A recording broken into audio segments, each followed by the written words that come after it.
All right, let's get started. I want to welcome everyone to the Boswell Nelson Reading Series brought to you by La Sociedad para las Artes.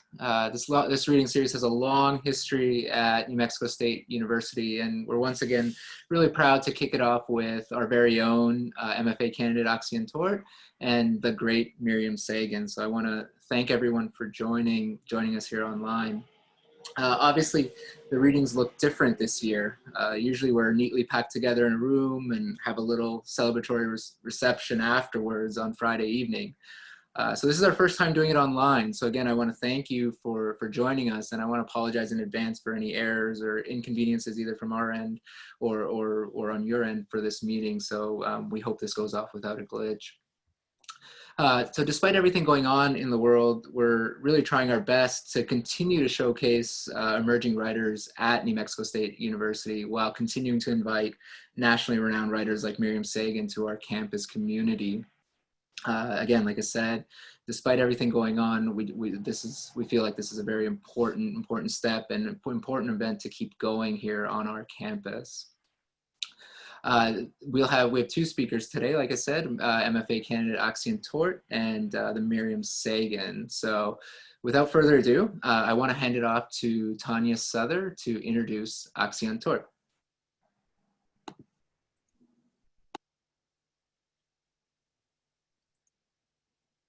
Hi, everyone. Thanks for being here. It's my pleasure to introduce our first reader tonight, Acción Tort. Acción is a third-year MFA candidate of poetry who's also working on a master's in physics. She plans to read from a section of her thesis titled, Pretend to Be. This section grapples with what it means to grow as a human, especially in relationships. So it may be confusing or disturbing to some. So get ready to be disturbed and/or confused by our poet, Acción. Thank you, Tanya. I'm so happy to be here reading today. A big thank you to award-winning author Miriam Sagan for reading with me. And also thank you to the faculty of the English department, especially Russ for helping me find my voice in nonfiction. A big thank you to Connie for always brainstorming, troubleshooting, and helping me navigate this program. And thank you to Richard, who always gave me more to think about and usually something to read after each conversation. I also appreciate the support my fellow students have shown me in our courses together. This first section of poems deals with a bodily relationship with death. So this may be the saddest part of my reading today. About my time. During my eulogy, you will cry. I don't want you to miss me. I want you to let me pass through an eternal night without grief. There will be no need for tears. The worst is over for me. I know that's not your truth. I won't get it. Please start letting me go now. It'll be easier if we're estranged. It'll be easier if you take me off that damned pedestal. Acknowledge my broken body, the constant pain. Give me my good death on my terms. Don't begrudge me for my lack of understanding. An act of coupling. I stitch the tears down my cheek, pull the thread through my skin, whip stitch it into her paling flesh. My blood trickles into the openings pulled taut by my thread. Her skin stone against my face, my warmth seeps into her pores. A tender kiss for the sores on her upper right lip, the smell of her last cigarette still in her mouth. I thread a new needle with rose pink thread. Did she wear pink lipstick or was that her mother? A basting stitch pulls us lips together. I breathe for both of us, her chest rising no more. Expected pain. The tiniest line of blood to flow, not the veins, capillaries superficial. Drip a drop, no flood, no scar, no death. Release, clarity of mind. Vicious fog lifts, singular thought, fires quickly, neural pathways alight, flash, flash, flash. Stitches block, impulses stop, beds dry up, lights dim. Behind. My warmth strips down onto the floor, a puddle of me left behind. Parts of me melted away, forever gone, indistinguishable, unidentifiable. What was lost? Self-confidence missing. Reach into puddle, gelatinous slab of me slips from my hand. Was that my ability to be loved? Look at me! I am incomplete, muck trail left behind. And this next section deals with my time in the hard sciences and my relationships within the world, especially physics. Electricity snaps, closed system. The mind flashes binary thoughts faster than neurons pulse. Misfire to prevent traffic jams. Conflicted words jolt out, confused instructions flow into mouth, sentences become mangled. The body develops, acclimates to filter electrical currents. Soma learns not to flail. Excess defines thought patterns. Completeness creates many cast-offs, twitch ephemeral muscles. Swallowed into repetitive tasks, toe tapping, knitting, impulses not lost in neural loops. This is where we are now. We are two fermions together, our spins yet to be measured. Are we perfectly correlated or anti-correlated? We are the same, currently entangled, not yet collapsed. We are different flavors. Your advanced education accumulated as more mass, just a positive muon, my muon. I'm the electron, too much the same. Our charges balance out, leaving us together, neutral. My knight in button-down armor. There's a sweetness to the air, your periodic innocence, ambiguous naivety with a general politeness. Weave together our quantum states, correlate with me, measure us together. I'll be spin up in Y. Please choose your direction, match mine, correlate with me. Words slip beyond your grasp, electronic deft hands, relativistic speed at which you build my knight in button-down armor.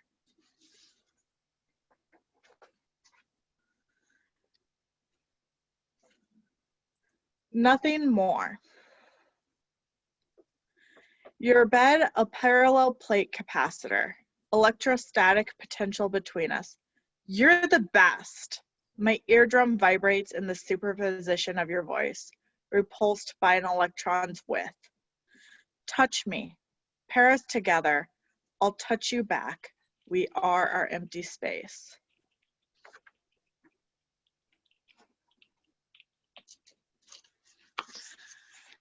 So this next section of my poems represents my relationships with people. There's kind of a theme of romance, but it's not like Shakespearean sonnets. Colorful mediation. The sky is blue.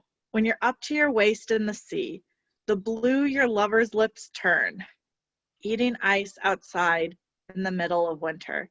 Your tongue melded. You had to go inside to melt. When the sky is blue, the red light scatters, a sunrise, across an ocean that pretends to be gray. The horizon is confused. It reminds you of a time when she proclaimed her love.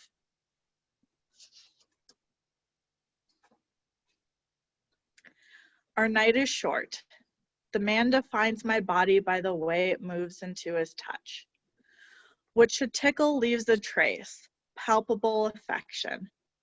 Oh, lover, his body barricades mine in bed, a safety net to put me in a safe place, a full night's rest, quiet shadows keeping to themselves.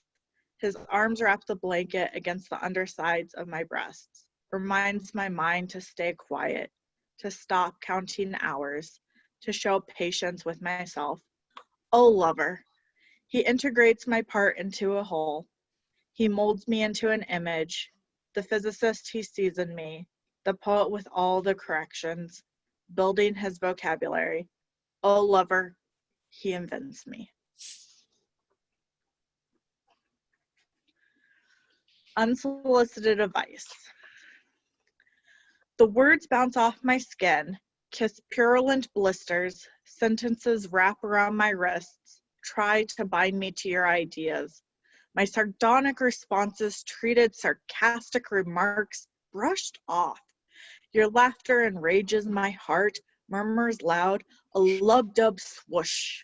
Scarlet face full of fire fury, voice raises while feet stomp off. Our bodies betray us. I sit, but do not listen to your heart. It tells me mythic lies of the future you want to live in. The future of walks in the sunshine, cooking dinner together, spicy yet tasty Indian food, sleeping late until 8 a.m., fighting over the blankets as it snows, rains outside. But I feel it. Bumps and thumps transmit the Morse code your soul sends me, the language of the universe in electromagnetic waves. Tiny little electron shocks on my skin, pulsing the possibilities of life through me. I translate it into ugly man-made symbols created by the elite white males who hoard secrets in it. They do not believe in me. You do.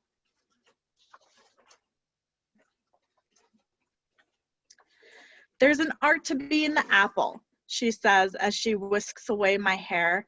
Her laughter trills in the empty space. Wish I created the boundary between us. Given the space to maintain separate lives, we're joined now, isolated within each other. She gives me a $20 bill. I don't need you anymore. Her words, feather true, weighed before Ma'at, but I need her. With ease she left my life, wrote me into her will, all of my possessions, she left them to me.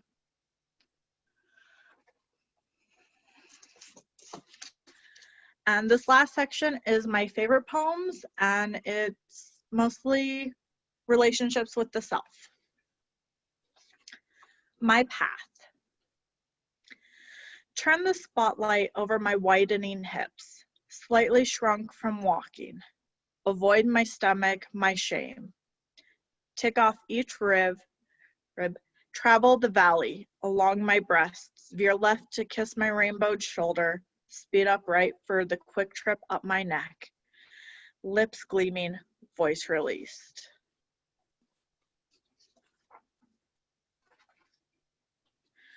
I am the witch. You spew a growing mountain, my breast smashed unevenly under its sediment, one nipple pinched, the other inverted by a flat rock. You hurl a particularly pointed insult, lands in the soft spot under my sternum, breaks skin, blood oozes, my chest caves from your giant accusation boulders. Your mouth keeps moving, though I have been bloodily crushed. And this is the last poem. Lacrimal. Each person I care about crawls out of my tear duct. Only the left one. Water gushes out of the right. My people crawl down my cheek or into my ear, their voices too small to radiate into the small spaces between the anvil, stirrup, and hammer.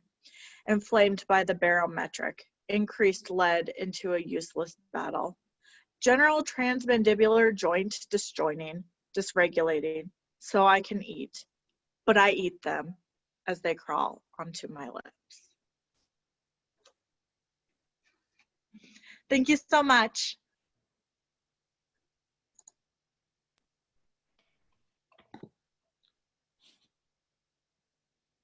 Wow, I want to thank Axion for those words and the strength in her words and the energy that she brought to this reading. So if everyone can just give her a round of applause and silence, I think that would be much appreciated. Thank you so much, Axion, for reading and kicking us off here.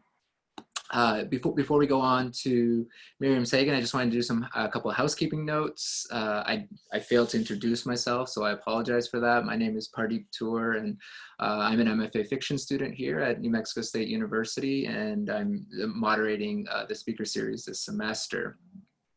And secondly, I also want to give a reminder that Q&A is open for this webinar. So if you have questions for either of our readers, that is open, and we will get to those questions at the end of this reading as well.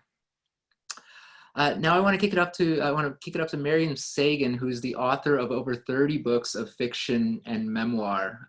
She's a two-time winner of the New Mexico Arizona Book Award, as well as a recipient of the City of Santa Fe's Mayor Award for Excellence in the Arts.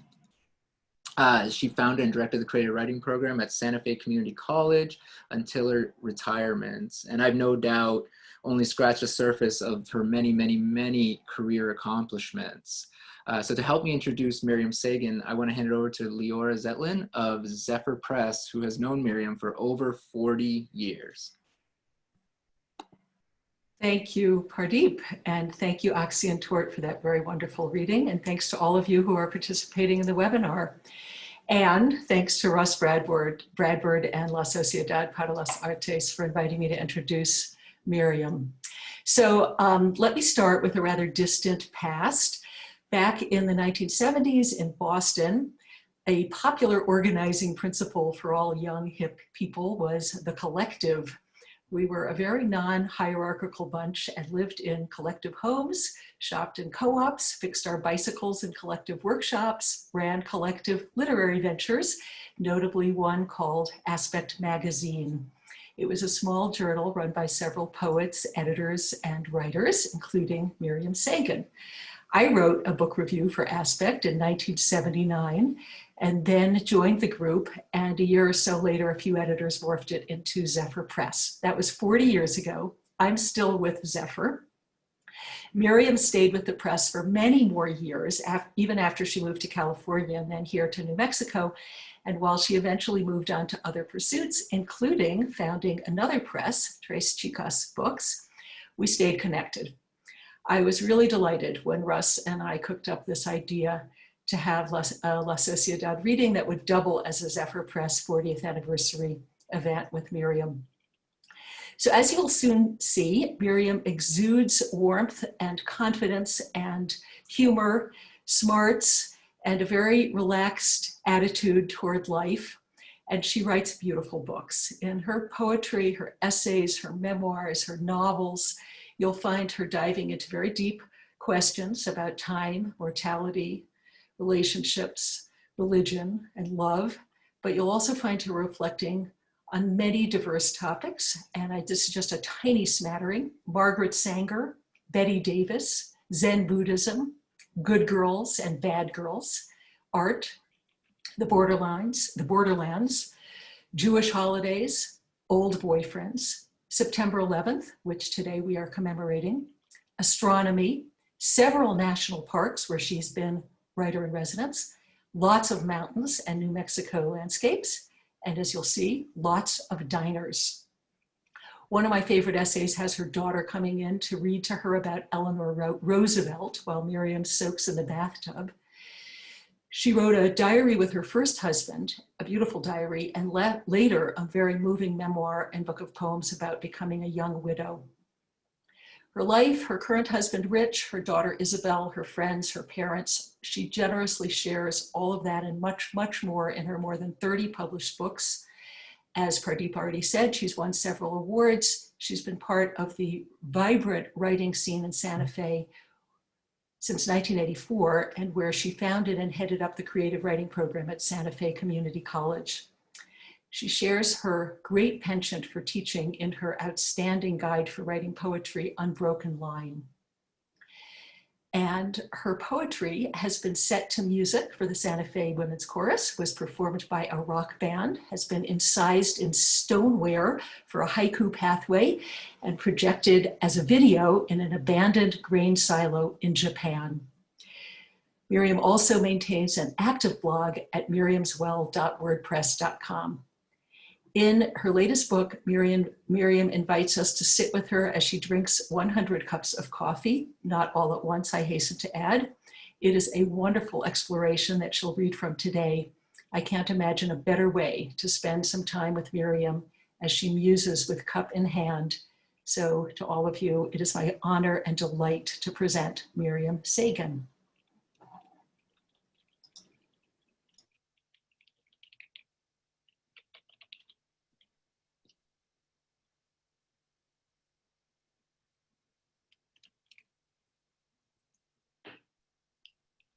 Hi, Pardeep. Should I start? Yes, go ahead, Miriam. Okay, great. Leora, you couldn't see me when you were talking, and maybe that's a good thing. I was just overwhelmed. It was beautiful, and thank you. And nice to recount all of that time. It was a pleasure to hear Axion read, and it's delightful to be here. And Pardeep, you were talking a little bit before we got started about how in a difficult time, it's good to continue doing what you know how to do, what you want to do with other people, and for us to be together. So thank you all for coming. And indeed, I am going to read from, you can see I've got my places marked, from 100 Cups of Coffee. But I feel that I need to explain it a little bit. It was an odd project, and I was thinking about it today. It derived a little bit from reading Patti Smith's M-Train. It's about recollection and also about, going to a cafe, drinking a cup of coffee, having that kind of classic mental experience of thinking, oh, I must be a writer. So I'm going to start, I'll read you one piece and then talk a little more about the process as I go. Each entry is dated, and this is December 14, 2015, cup number 5. And I'm at my friend Hope's Ranch, that's in La Madera, and I'm drinking coffee out of a blue tin coffee cup. We were talking about if we were old. Hope and I have known each other for 30 years. I said, it used to be if we were out walking and you picked up a chip of ancient pottery and put it in my hand, I'd wonder, how did those people live? But now, if you hand me a shard, I feel I actually know how we've all lived. So I set out to do 100 cups, and it took me about 2 years. I didn't have a strict timeline. It wasn't like, I'll do 3 a week or anything like that. During the course of the time I was writing, my mom got very ill with dementia. She died. Actually, I retired. Donald Trump was elected, and that was the kind of macro sphere. But of course, what happens is really something very particular that happens to you in your neighborhood, in your life. And so that's a lot of what this book is about.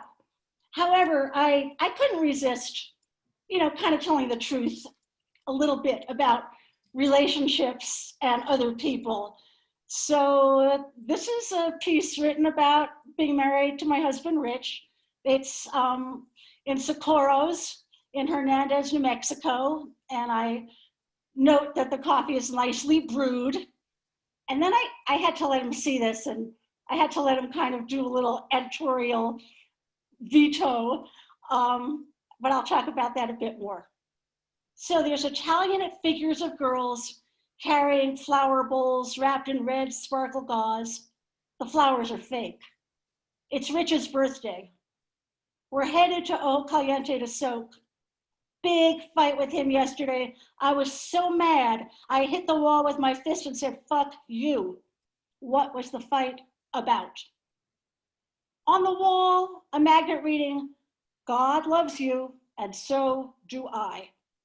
On the cash register, shit happens. The sign, Spanish food and pizza. A guy comes in and returns a slow cooker. Ready Whip and part of chocolate cake in the glass case. What were we fighting about? The same thing we've been fighting about for 2 decades or more. How close are we? Who decides? Our differences, our similarities. Some couples I know don't quite seem married despite the years, and some seem like twins, not for me. And some with weird or scary agreements that look like prison, or with equally odd arrangements that bring happiness and contentment. I don't know if our fighting is the flip side of passion. We're just really close. And like our old, much missed cats, Felina and Orfeo, if we get too close or the wrong kind of close, we try to bite each other's ears off. So the people in my life have had to live with my writing about them.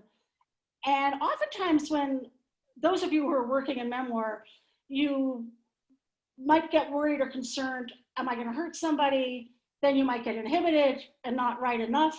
It's a kind of a narrow pathway between sort of tell-all confession and, you know, straight out lying. So my policy has been really to write as if nobody's gonna read it, and then kind of double check it. And then sometimes if I love you a lot, I will ask you to make sure that it's okay with you. So I let Rich look at that section. Actually, the fight was a little bit worse. He made me take out a few things. He said, it doesn't make me look good. I mean, my point was not to make him look good. My point was to get a cup of coffee down about marriage.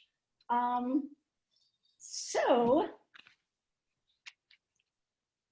I'm going to read a little bit about my mom. I had a very ambiguous kind of experience with her dementia. Anyone, you know, listening to this who's been close to somebody with dementia, you lose the person and you lose the shared relationship, but something is still there. And I've always been interested in the Alzheimer's project of reading poetry to people who have memory loss. And so I read to my mom and I wrote it down. My mother was an English teacher. She loved literature. And I tried to stick with poetry that would have been sort of the middle of her taste. And so what I did is I kept a list of what I read and how she reacted. So this is cup number 37. It's 2016, coffee from a pot. I'm in her apartment. And it says, my mother reads the classics. Actually, I read to her. Sestina by Elizabeth Bishop, a wonderful poem. If you haven't read it, I highly recommend it. And my mom says, even as a young woman, I knew it was wrong. The grandmother was sad and had to raise the child, the worst. Fire and Ice by Robert Frost. My mom says, a good poem, but I didn't like him. He was anti-Semitic. And I just want to say, no, he was not. I think she's confusing him here with the sort of Ezra Pound school. Now we come on to Jabberwocky, and she says, does the younger generation still love it? Rhyme of the Ancient Mariner, obviously by Coleridge. Why is he telling that story? Why is he telling the wedding guest? Let's skip some. And that really amazed me when she said that. Of course, I think everyone feels that way a little bit, although I'm very fond of the poem. The Owl and the Pussycat, the best. Song by John Donne. Something upset him a lot at the end. Daffodils by William Wordsworth. Daffodils. Let me not to the marriage of true minds by William Shakespeare. Ah, Concord by Emerson. Sounds like a classic. So in a way that, you know, that was one of the sort of happier parts of that experience. The 100 Cups of Coffee is almost like 100 writing prompts that I gave myself or that I let experience give me. I would go to the Tune-Up Cafe or Counterculture on Baca Street, you know, both on either side of my house, on the west side in Santa Fe, and either go with the moment or something that was an inspirational starting point, and sometimes I would go with the past. And so here's a piece that's about a blackout. Of course, a lot of New Mexico was blacked out in the last few days from the big wind. And I have to say, the electricity in my house frequently goes out. So this is cup number 49, and it's really more of a mini essay. It's really like a tight piece of memoir, and it's called Blacked Out. Sunday evening, the electricity went out throughout the city and the northern part of the state. Just at dusk, when you don't notice for the first few minutes. I walked to the corner to ascertain it was at least the neighborhood and not the house. I immediately met new neighbors a few houses down, a young couple and a toddler. "What's the cutie's name?" I asked. The dad, a firefighter, turned to the dark-haired mom and said, "Well, I think of her as the cutie." She blushed a little. They told me their names and their son's name, which I did not retain. Then Rich went out walking but came back soon. Lightning forked the sky, no rain. We sat in the backyard admiring the string of decorative multicolored solar lights. We had 3 candles in the kitchen window, stars playing hide and go seek with clouds. An hour or so later, when the lights came back on, the neighbors set off firecrackers, usually reserved for a festive occasion, such as the Red Sox winning the World Series or Obama becoming president. Santa Fe's West Side neighborhood is firmly Democratic Party and no fan of the Yankees. 35 years ago, my first husband, Robert, and I were blacked out in our railway flat of an apartment on Rose Alley in San Francisco. It was late afternoon in winter, dark and foggy. We got into bed, our futon on the floor, and read by flashlight while watching the cat try to crawl into a paper bag. Around supper time, the phone rang, and our friend Thomas, wondering if we wanted to go out for dinner. "Well, no," we said, "it's blacked out." He laughed and told us, "The power came on 2 hours ago. Look outside." We did. Behind our alley, the entire city of San Francisco was lit up. I don't like being bored, and there's actually a piece in here about being bored, but more to the point, I had to keep varying what I was doing in this record of time, because otherwise I wasn't gonna be able to just do, 200 words about each thing. One thing that really helped me a lot, and it's a technique that I can't recommend enough, is the list poem or the list memoir or just the catalog, just the list in general. Lists are fun. They tell you that you might need to do something, but they also, they work a very basic kind of metaphor, which is they ask, do these things go together, or are these things arbitrarily stuck with each other? And what's the dynamic? And I've always just made a lot of lists in my life. And so this goes back to my mom, to visiting her, and I'm drinking regular coffee. And the list is called Things I Don't Want. And if I think about it, there's something that's not in the list. The thing I don't want is I don't want my mom to have dementia. And I don't want to be there with a feeling of helplessness and confusion and alienation. But I don't want to just go over that ground. I don't know if you've ever had the experience of rereading your old journals. You got a box, and it seems like, if you're me, that your heart was broken by somebody for 25 years because you only wrote in a certain mental state. So the 100 Cups is an attempt to not be repetitious and to not write out of one mental state. And so rather than going, here I am again, I can't believe I'm so worried about my mom, it comes at it from a different angle. Things I don't want. A glass apple. Glass candlesticks. A ceramic pitcher shaped like a monkey. A butterfly from the aide whose husband died in a car crash. My mother said it was an assassination, as if this were a suspense novel. For my mother to notice my hair. For my mother to notice my daughter's hair. The whole bagel. The lacquered Japanese box with dry inkstone and brushes that no one has ever understood. To hear the same story, to hear the same story again, to hear the same story one more time.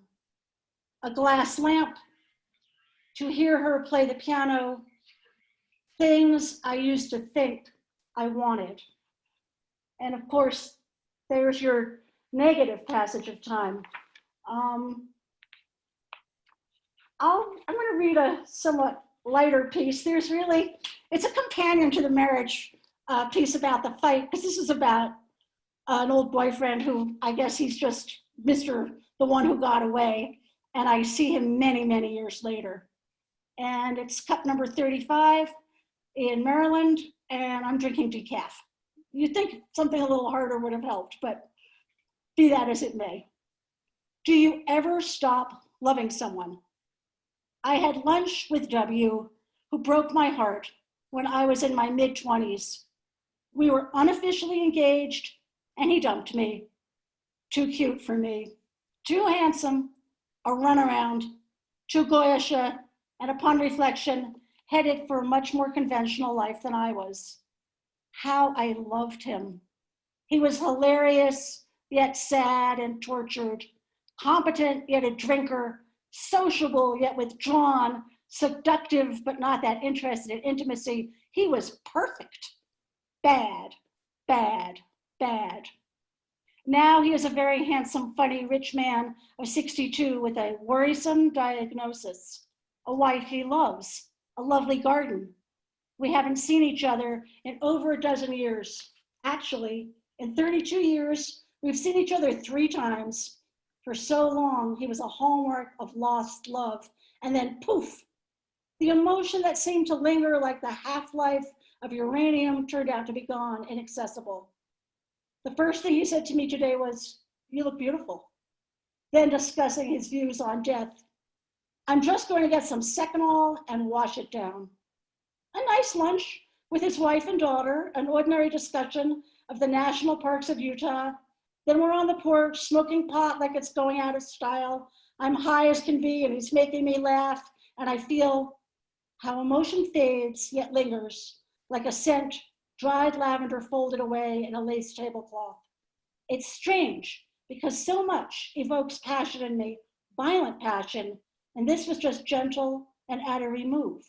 He said, "Miriam, you are the most existential person I ever met, and I can only stand it in small doses."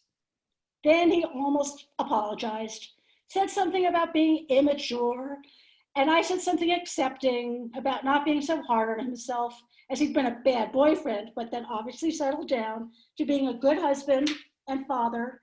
And I felt his own nature was obscure to him in a way mine most usually is not to me. And thought about how I've had 2 husbands since him, so no wonder he'd faded. And yet I never expected he would. Then he drove me back and I realized once again, I'm stoned and riding shotgun to W driving high. And he said, "Better hold on to something," and took a curve very fast. And I, who should know better, just kept on laughing. So to write something like that, it takes, for me, it takes a kind of combination of a desire to show off and to tell you a secret, and something that takes a little bit of control. Is that exactly true? If we think about how fiction works and its techniques in terms of dialogue, setting, character, conflict, those techniques are super helpful in the writing of memoir. And, W becomes a character. I took out a bunch of nice things about him so as to not make him too sympathetic. And I probably took out maybe a mean thing about myself so as to make myself look better and to sharpen up the conflict between us. And for me, the conflict in the piece is who's holding on to nostalgia, who still wants that feeling. My dad had been dead for a few years when I started writing this. And I think I'll write about my dad the rest of my life. He was a character, a difficult person, a fun person to remember. And this is cup number 10, and it's also a little bit about the practice of writing haiku. The week of my father's yahrzeit, the anniversary of his death, the passage of time has not revealed who he was to me, but I can list 5 things that he liked: cream-filled donuts, the Hudson River, money, being right, ancient Greece. And 5 things he didn't: sushi, racism, carpenter bees, Valentine's Day, crossing a border. In the last years of his life, he was diminished by age, a stroke, aphasia. I can't discount those years and just remember him young. I wanted his approval and both got it and didn't. He was the only father I'll ever have. Basically, that is the truth of the situation that remains. The haiku poet Issa, that's one of the classical Japanese masters, wrote, "Mountains seen also by my father like this in his winter confinement." I'll read it again. "Mountains seen also by my father like this in his winter confinement." The haiku seems to be saying we can't actually know another person, but maybe just experience together. And then I wrote a few haiku in response to that. "Mist hangs over snow mountains my father never saw. Walking stick in snow, how vigorous my father was at my age. Old man, stroked, afraid of the spring breeze. Juncos and snow, he liked them too, my father." And, you know, I noticed that there is a fair amount of reference to poetry and of poetry in this collection, and why not? It's, you know, it's really my first form and my first love. But I'm also working with some fictional technique, and I'm going to read a few more entries, and then we'll see if there's any Q&A.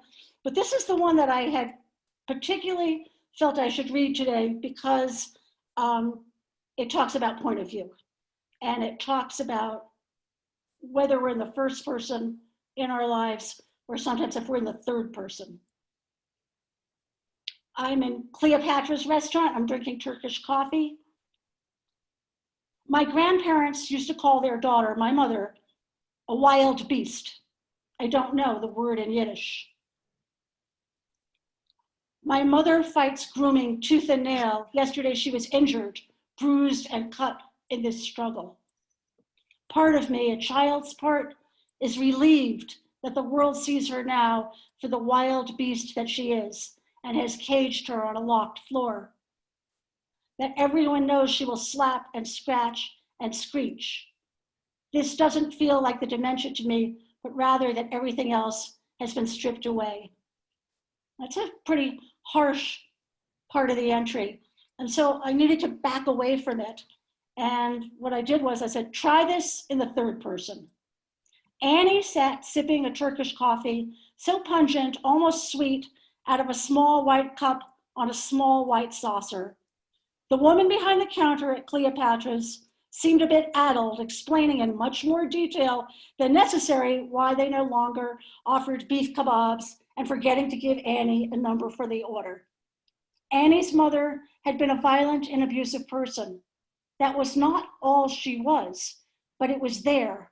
At 90, frail and demented, she could still erupt in a terrifying rage. And when I hit that part, it really felt incomplete. It felt overly negative. Had to get up some nerve to be that negative, and then had to get up some other kind of nerve and continued. Try this. Annie's mother loved beauty, classical music, cut flowers, nice sweaters, an arrangement of fruit. She was very particular. A large, gloriously showy amaryllis from a forest bulb was a thing of beauty, but for some reason, African violets were considered vulgar or lower middle class. Try this.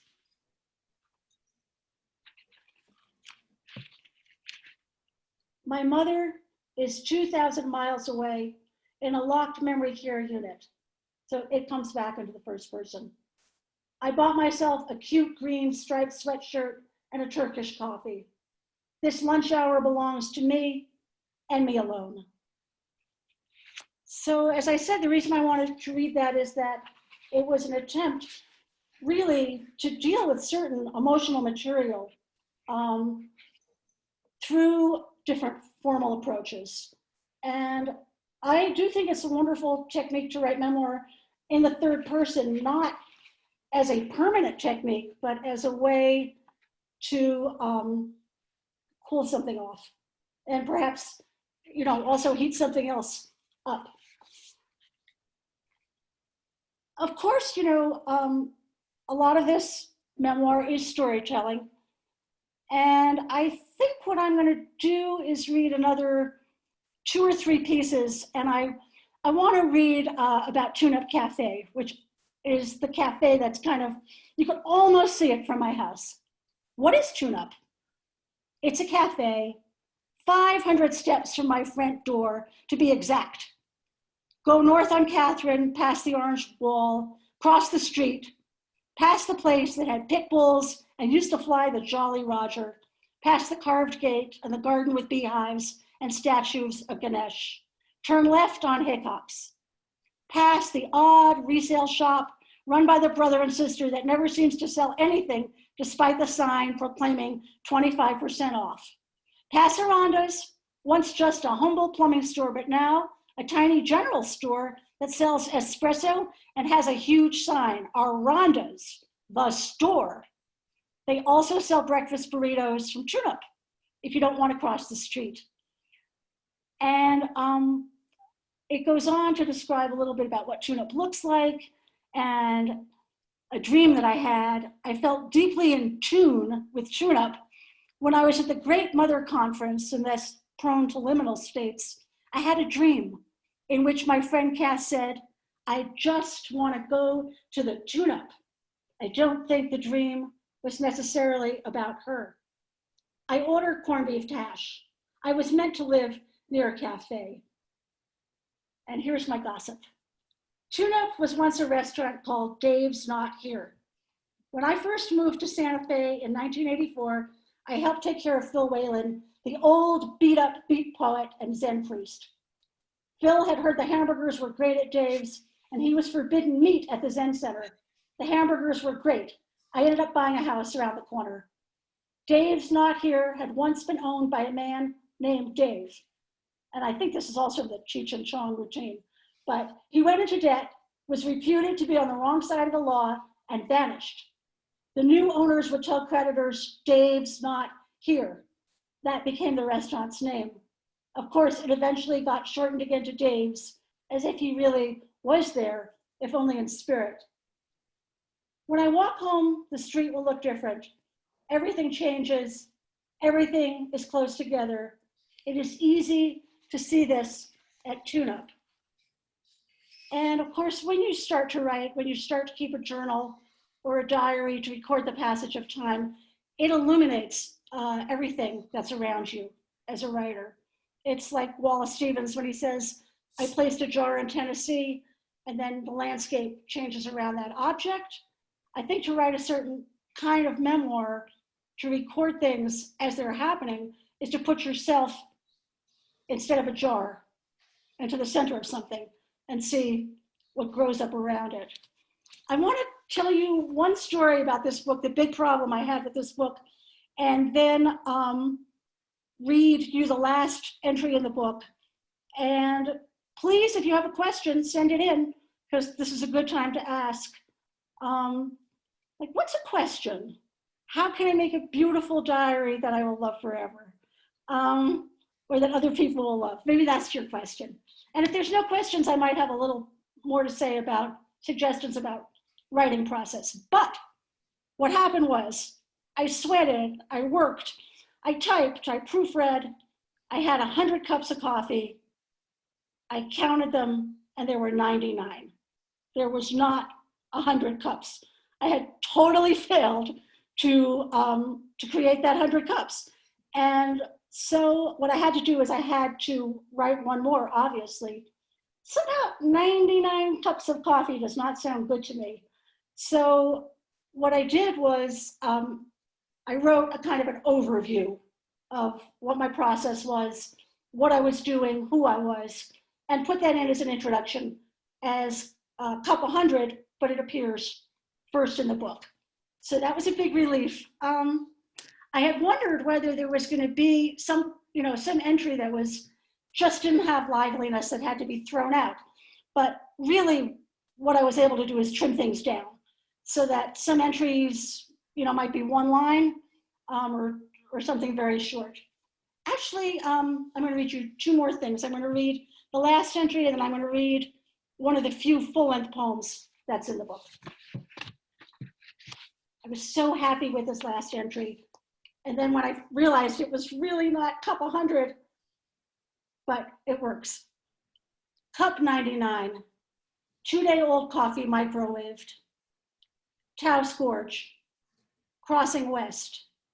A very thin crescent sliver of new moon hanging over Carson, which you can't see in darkness, the old schoolhouse, the pile of neatly stacked wood. What you can hear, the rush of night swings around the car, the sensation of emptiness beneath the wheel abyss.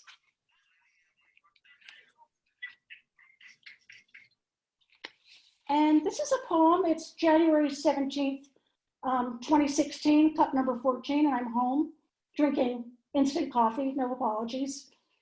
And the note to it says, I saw this upon waking, and it did come pretty directly out of a dream state. A clearing in the dream thicket, deciduous woods like childhood, wherever that was, and snow ankle deep. Goose girl, you've run again from those who would rape and starve you with a pocket full of berries. Or Red Riding Hood, you put on your hat, the silly gloves with every finger knitted a different color, and finally the hoodie, the color of what is supposed to stay inside, but doesn't always comply. Blood, rage, a desire to put yourself first, to not bring the basket of delicacies to the demented grandmother who asks repeatedly, is that for me? And where are my car keys? Better to sit and drink the wine yourself, as if there were no wolf, because maybe there isn't, and to walk in the opposite direction of what you were told to. So thank you all. That's my reading. And I'm going to take a peek at the Q&A, and maybe Pardeep wants to come in too and see if there's something I should notice. Yeah, Miriam, first of all, I want to thank you so much for reading and sharing the stories behind each of your pieces. Especially thank you for sharing stories about your family and relationship. All right, I've got some good questions here. You all can hear me at this point? Are we connected with each other? Pardeep, just tell me, can you hear me? Yeah, we can hear you. I just wanted to thank you for speaking so intimately. Hang on 1 second. Yeah.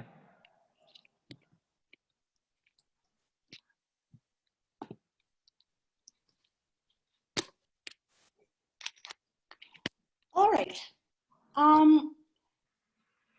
I have a good question here, a helpful question. How long did you write in your journal before things started to make sense to you? And that's so useful, I think, because might I say the first entry, or maybe it was at the end? I mean, it's like they started to make sense gradually. It began to gel. And I'd say probably about 20 entries in, I knew it was going to work as a whole. And so that was, that was lucky. Otherwise, I would have thrown it out, or I would have tried to turn it into something else. And at one time, I had an idea to write a whole other section to it, and it came together before that could happen. And I think that was a good thing. Somebody, Teresa Fuentes asks, have you ever had anyone specifically request that they be in your book? And you would think the answer would be no. But the answer is yes. One of my sisters was really mad at me because I did not put enough of her in another book of mine.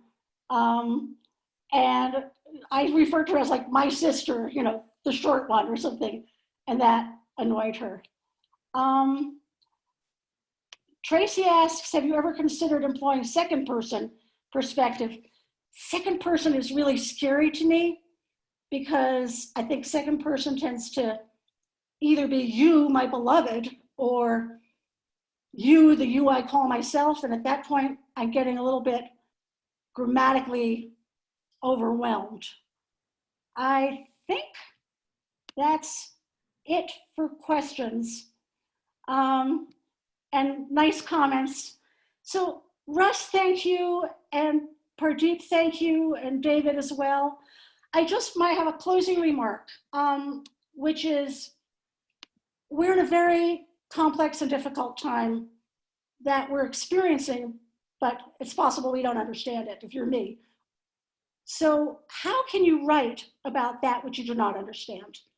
That's actually an ongoing question for a writer, because life is often way ahead of us in terms of comprehension, right? It's like I'm reading at 8th grade level and life is way beyond that. So, but I do want to encourage you, all of you, particularly the writers, but really everybody, to keep some kind of journal or to keep a sketchbook or to do a textile piece or anything that you think would help you record time as it's passing, as it's changing. Things like that are of great interest to readers of the future, where that might make more sense. And it's also a way to enjoy things that maybe are not that pleasant at first glance, because you create some intimacy with them. So thank you all, and I will say goodbye, and please take good care of yourselves.